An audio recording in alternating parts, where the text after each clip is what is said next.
Ladies and gentlemen, welcome. Today we are going to be deep diving into Bloody Tears from the Castlevania series, specifically the Simon's Quest version. Up next.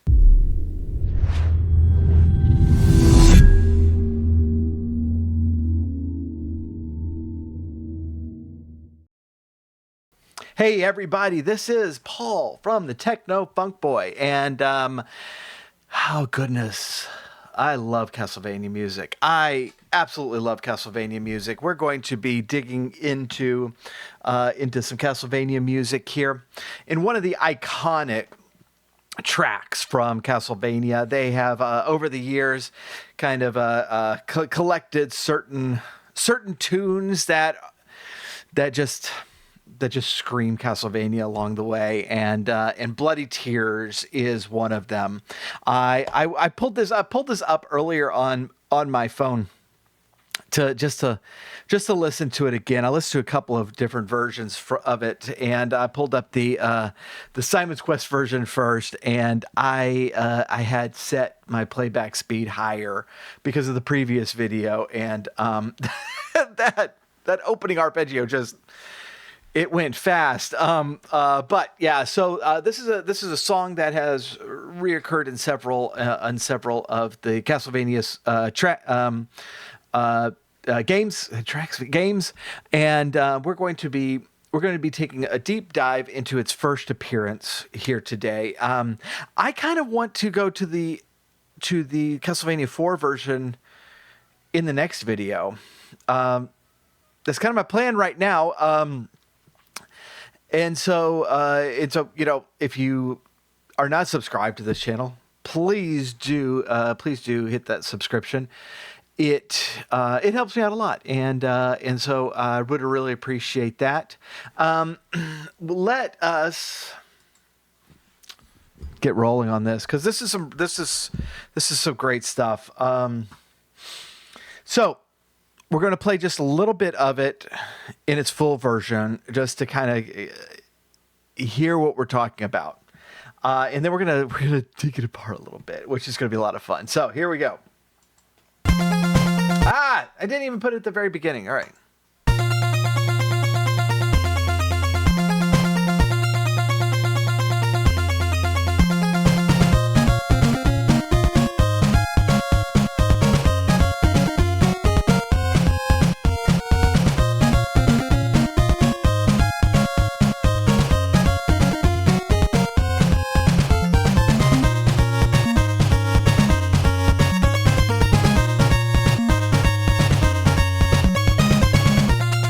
So yeah, here we go. That is where we have the loop.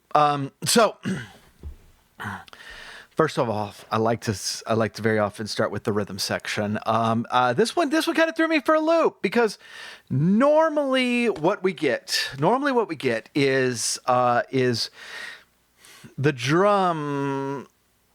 drums mostly in our noise channel, and sometimes supplemented by some different sounds in the triangle channel that kind of add some like tom sounds or some deep snares into it. That is not what we get here. And so when the noise channel does not start really right away, there's like a little hit of that staticky noise. For those who are unfamiliar with this, the noise channel is basically static, but if you can punch it really hard, and in the midst of the song, it sounds percussive, and so people very often use it for their drum tracks. But that's I was a little thrown off by this, because that's my instinct, is just to go to the noise channel. But this is all we have in the noise channel.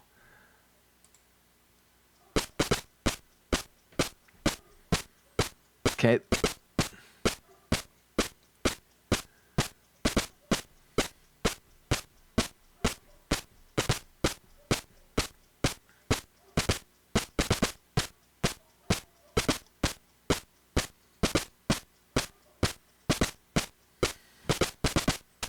All right, so now we get a little bit of a shorter, softer hit right there.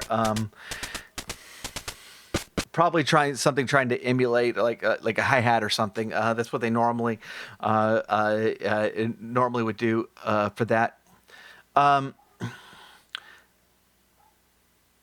So this is what's throwing me off, right?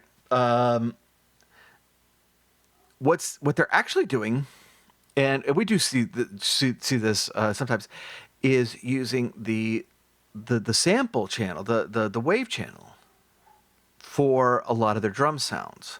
And so this is what we have in that part.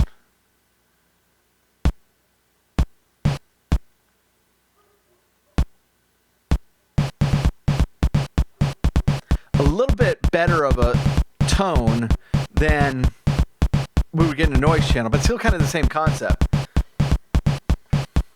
So, all right. So, listening to both of these together. Let me make sure all the other channels are muted here. All right. So, the noise channel's just popping right there, but not much yet. So you're probably not even noticing the noise channel at all. It's adding a little bit of volume and a little bit of hit onto what is the snare. So I'm going to pull it out. What? Listen. Now this is without. That's with it in there. All right? So that's and you notice this. You notice this using these different channels will combine the sounds to do a little bit more of a hit. As you see this interplay a lot with the triangle channel and the noise channel. Kind of, you get the tone from the triangle, but you get the hit from the noise, and so they'll often combine them. So thought that was pretty interesting that they did that. Let's add in our triangle wave, which, like in most songs, we're going to be using this for the bass.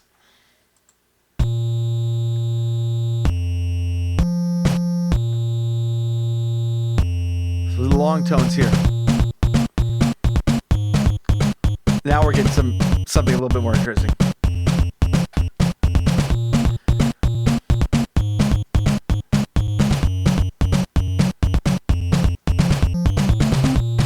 That little fill right there is super cool.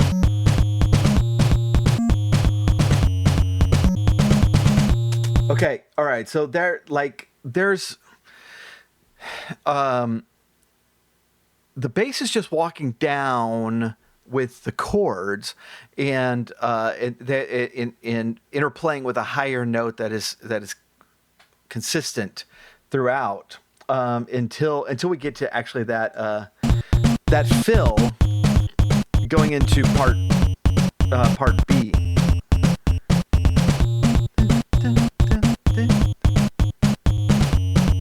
You know that actually that top note is walking down too, isn't it? Right there, that fill right there, so cool. Very neat.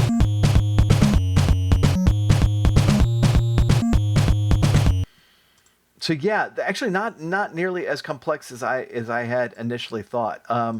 What is the first of the square waves is a lot more interesting than I thought it was going to be. And so the two square waves are being to harmonize during a lot of this song, but this first squared wave is taking the harmony part and adding a lot of stuff in the middle there. So this is what we were kind of expecting here.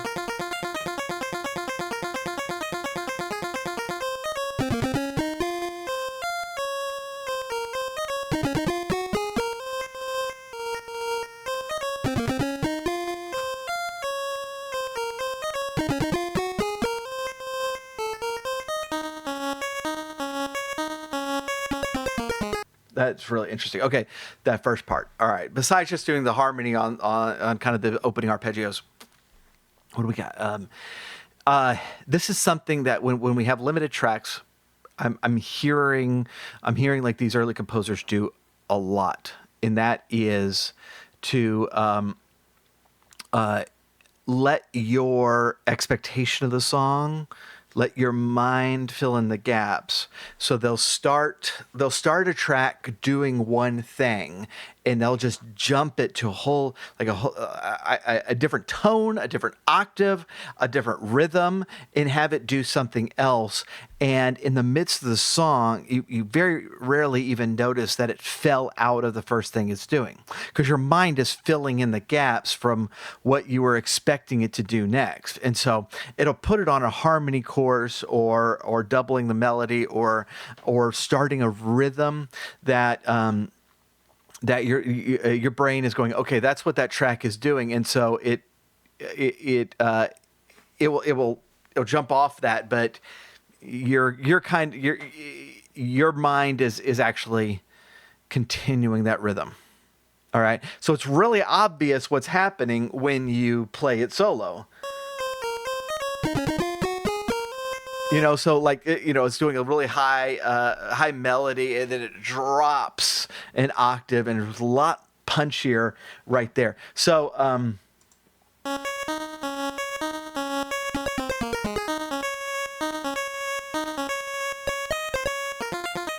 this part right here,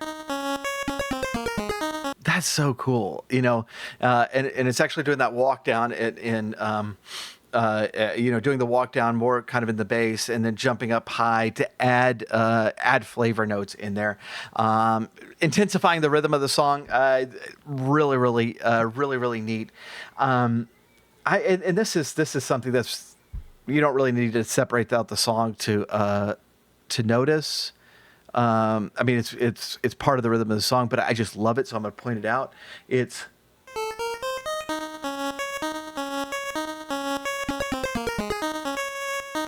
So the first time it does that, it's bum, bum, bum, bum, bum, bum, bum, bum, bum, bum. So it's hitting. Okay, so the second time it does that pattern, it starts off with da da da da da da da da da. The second time, it's going to cut that third note in a half beat earlier. Dum ba ba bum ba.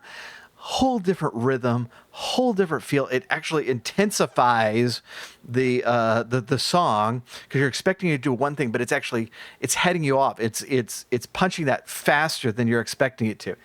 Really, really cool stuff. So second square track is going to start this off like we're expecting it. This is actually going to carry the melody the whole time. This fade-in's really neat.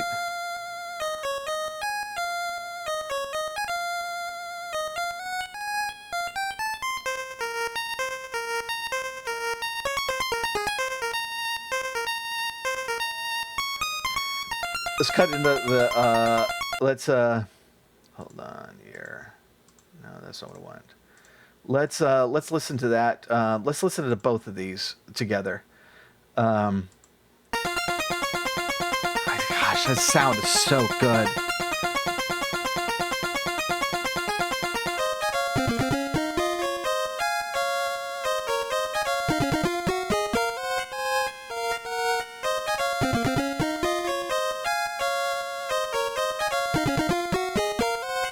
You might even like when I listen to that, even with 2 tracks playing and not the whole song, even then it's like I know that one channel is dropping out of the harmony and into a kind of a rhythm fill section.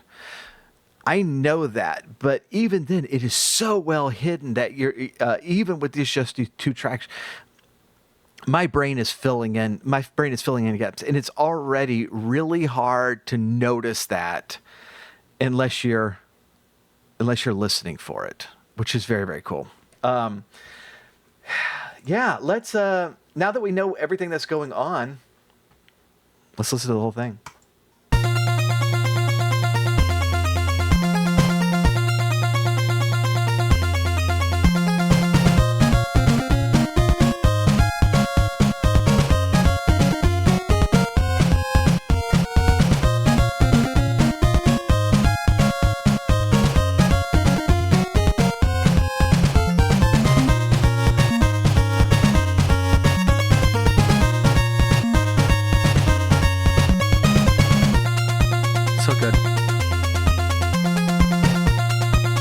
and I love, like we didn't mention this in the individual tracks, but the rhythm section pulls back when our two square channels are intensifying with that kind of barrage of arpeggios at the beginning and during the transition. Really great song. Just a very, very, very cool song. This is I mean, it's one of those things that makes Castlevania special. And, I know it started in the black sheep of the family, Simon's Quest, but still, I'm really glad that this song has become such an incredible classic in the Castlevania universe. Great tune. Really appreciate y'all watching. I am.